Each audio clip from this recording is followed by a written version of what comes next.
ಪ್ರಿಯ ವೀಕ್ಷಕರೇ, ಇದು ಪಂಚಾಯತ್ ರಾಜ್ ಇಲಾಖೆ ಶಿರಸಿ ವಿಭಾಗ. ಜೈಡ, ಹಳಿಯಾಳ, ಶಿರಸಿ, ಯಲ್ಲಾಪುರ, ಮುಂಡಗೋಡ, ಸಿದ್ದಾಪುರ ಉಪವಿಭಾಗಗಳು ಈ ವಿಭಾಗ ವ್ಯಾಪ್ತಿಯಲ್ಲಿ ಬರುತ್ತವೆ. ಇಲ್ಲಿ ಕಾರ್ಯನಿರ್ವಾಹಕ ಇಂಜಿನಿಯರ್ಗಳಾಗಿ ಬರುವವರು ಬಹುತೇಕ ನಿವೃತ್ತಿ ಅಂಚಿನಲ್ಲಿರುವವರೇ ಎಂಬುದೇ ಇಲ್ಲಿನ ಸೋಜಿಗ. ಅದೇನೇ ಇರಲಿ, ಇಲ್ಲಿ ಈ ಕಚೇರಿ ಈಗ ಭಾರೀ ಸುದ್ದಿಯಲ್ಲಿದೆ. ಕಾರಣ, ಇಲ್ಲಿನ ಕ್ಲರ್ಕ್ ನಿನ್ನೆ ದಿನಾಂಕ 21/6/2025 ಲೋಕಾಯುಕ್ತ ಬಲೆಗೆ ಬಿದ್ದಿದ್ದಾನೆ. ಹೆಸರು ಸುರೇಶ್ ಬಿಳಗಿ.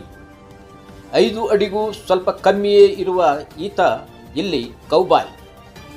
ಸರಿಸುಮಾರು 12 ವರ್ಷಗಳಿಂದ ಈತ ಇಲ್ಲಿಯೇ ತಳವೂರಿ ಬಿಟ್ಟಿದ್ದಾನೆ.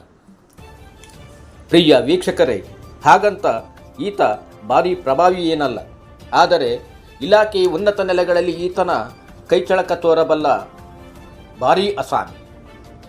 ಈತ ಕಳೆದ 8 ವರ್ಷಗಳಿಂದ ತನಗೆ ಪ್ರಮೋಷನ್ ಇದೆ, ತಾನು ವರ್ಗವಾಗುತ್ತೇನೆ ಎಂದು ಸ್ವಯಂ ಘೋಷಣೆ ಹೇಳಿಕೆ ನೀಡುತ್ತಲೇ ಇಲ್ಲಿವರೆಗೆ ಬಂದು ಬಿಟ್ಟಿದ್ದಾನೆ. ಈತ ವರ್ಗವೇನೂ ಆಗಿಲ್ಲ. ಆದರೆ ಈಗ ಹುಬ್ಬಳ್ಳಿ ನಗರದ ಕಿಮ್ಸ್ ಹಿಂಭಾಗ ಬರೋಬ್ಬರಿ 4 ಕೋಟಿ ಮೌಲ್ಯದ ಬಂಗಲೆ ಮಾತ್ರ ರೆಡಿಯಾಗಿ ನಿಂತು. ಪ್ರಿಯ ವೀಕ್ಷಕರೇ, ಇಲ್ಲಿ ಯಾವುದೇ ಕಾರ್ಯನಿರ್ವಾಹಕ ಇಂಜಿನಿಯರ್ ಬಂದರೂ ಈ ವಿಭಾಗ ಕಚೇರಿಗೆ ಈತನೇ ಅಧಿಪತಿ, ಮಧ್ಯವರ್ತಿ, ಕ್ಲರ್ಕ್, ಹೀಗೆ ಎಲ್ಲವೂ. ಇಲ್ಲಿನ ಇಂಜಿನಿಯರ್ಗಳೆಲ್ಲ ಈತನಿಗೆ ಸಲಾಂ ಹೊಡೆಯಲೇಬೇಕು. ಆದರೆ ಪ್ರಿಯ ವೀಕ್ಷಕರೇ, ಈಗ ಅಪವಾದವೆಂಬಂತೆ ಹಾಲಿ ಕಾರ್ಯನಿರ್ವಾಹಕ ಇಂಜಿನಿಯರಾಗಿರುವ ಸತೀಶ್ ಜಹಾಗೀರ್ದಾರ್ ಮಾತ್ರ ಸಂಭಾವಿತ ವ್ಯಕ್ತಿ. ಯಾವುದೇ ರಗಳೆಗಳಿಲ್ಲದೆ ಸರಳ ಸ್ವಭಾವದ ಇವರು ಜೆಂಟಲ್ಮೆನ್. ಆದರೆ ಅವರ ಮೃದು ಸ್ವಭಾವವನ್ನೇ ದುರುಪಯೋಗಪಡಿಸಿಕೊಂಡವನು ಒನ್ಸ್ ಅಗೇನ್ ಇಲ್ಲಿನ FDA ಸುರೇಶ್ ಬಿಳಗಿ. ಇಲ್ಲಿ ಈತ ಇಲಾಖೆಗೆ ವಾಹನ ಗುತ್ತಿಗೆ ನೀಡಿದ ಗುತ್ತಿಗೆದಾರರಿಂದಲೇ ಬಿಲ್ ಪಾಸ್ ಮಾಡಲು 10,000 ರೂಪಾಯಿ ಲಂಚ ಪಡೆಯಲು ಹೋಗಿ ಲೋಕಾಯುಕ್ತ ಬಲೆಗೆ ಬಿದ್ದಿದ್ದಾನೆ.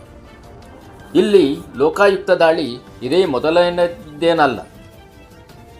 ಈ ಹಿಂದೆಯೂ ಇಲ್ಲಿ ಲೋಕಾಯುಕ್ತ ದಾಳಿ ನಡೆದು ಪ್ರಭಾರಿ ಕಾರ್ಯನಿರ್ವಾಹಕ ಇಂಜಿನಿಯರ್ ಅಶೋಕ್ ಬಂಟ್, ಕ್ಲರ್ಕ್ ಯದುನಂದನ್, ಹೊರಗುತ್ತಿಗೆ ನೌಕರ ಸುಬ್ರಹ್ಮಣ್ಯ ಈ ಮೂವರ ಮೇಲೂ ಗುತ್ತಿಗೆದಾರರೊಬ್ಬರಿಂದ ಅಮದ್ಯ ಸ್ವೀಕರಿಸುವಾಗ ಲೋಕಾಯುಕ್ತ ದಾಳಿ ನಡೆದು 3 ಬಂಧಿಸಲಾಗಿತ್ತು.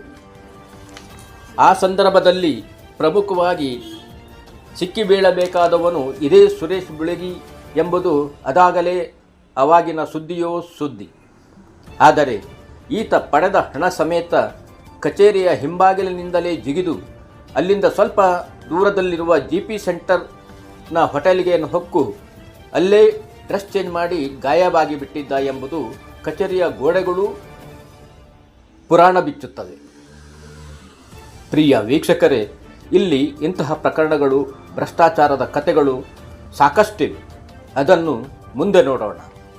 ಅಲ್ಲಿಯವರೆಗೆ take a break. Prithviraj news, Sirsi, Uttara Kannada.